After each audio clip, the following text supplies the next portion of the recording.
Good afternoon, Vannesa. Take us through where you are and why this is such a tragic sight. Yes, good afternoon to you. We actually were in Rheenendal a short while ago, but at the moment I'm in Farley Forest, and this, of course, is where 7 of the 8 people that lost their lives yesterday came from. Now, of course, this property belongs to South African National Parks, and many of those families are ex-employees of SANParks. And joining me to speak about that is Janine Raftopoulos, the Head of Corporate Communications for SANParks. Janine, SANParks family is in mourning today. Absolutely, Vannesa. It's a very sad time for us. We've come to know that we've lost 8 family members of some retired staff here in the Farley Forest section of the Wilderness Garden Route National Park, and 1 soul that was lost in the Beerflay section as well. I look behind me, Janine, and all I see is utter devastation, burnt out vehicles, homes razed to the ground. At this point in time, still dense, thick smoke hanging overhead. What is the situation with regards to the active firefighting efforts in this area? Currently, we consider this fire to be contained. You've seen fire trucks in the area, just making sure that there's no flare-ups. We've got rangers as well that will be patrolling. So we have this contained currently, yes. I understand that some 48,000 hectares of vegetation have already burnt. Of course, early days yet to determine the exact extent of the devastation this fire will wreak in this part of the world. Yes, that's the 48,000 hectares is what our Joint Operation Committee is reporting. In terms of SANParks land, we're yet to assess that, but we will have a figure as we do our investigation into the whole fire thing.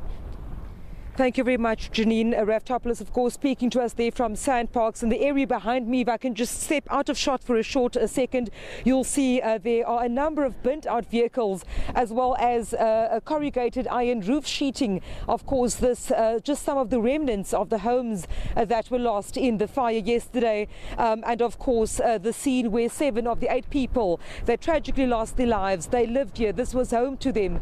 And, of course, we'll keep you updated with the latest in terms of firefighting efforts throughout the day. Vannesa, talk to us about the reaction of residents in that area to this fire and any help they're getting from the authorities there.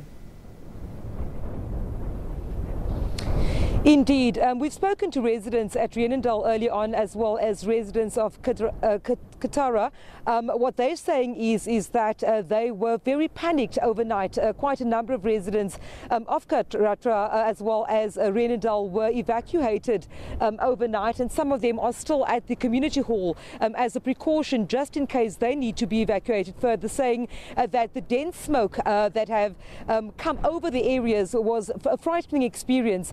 And of course, a short while ago at the community hall, we did see various people, members of the community, as well as organizations, dropping off food aid and other aid to those that have basically been left homeless, but also those who have had to be evacuated as a precautionary measure as they were in the line of this fire.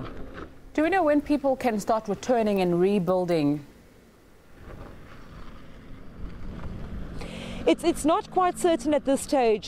Those people, I know that in George this morning there were still 78 people that were being accommodated in that town hall. I'm not quite sure about the numbers that have been accommodated at Rheenendal Community Centre, as well as Brenton, etc. But I do suppose that as soon as the authorities see that the fire, as well as the smoke, because I think that is one of the big problems at the moment, is that quite a number of people have been treated for smoke inhalation. Even where we stand at the moment, the wind is intensely strong, and of course, as it blows the smoke over from the smouldering trees and the plantations behind us, that seems to be a problem. So I'm sure the authorities will wait, especially when it comes to the elderly, especially when it comes to young people, children, as well as disabled people that have been evacuated. As a first precaution, they'll be very careful to make sure that those vulnerable groups are not in any further danger of smoke inhalation before returning them to their homes.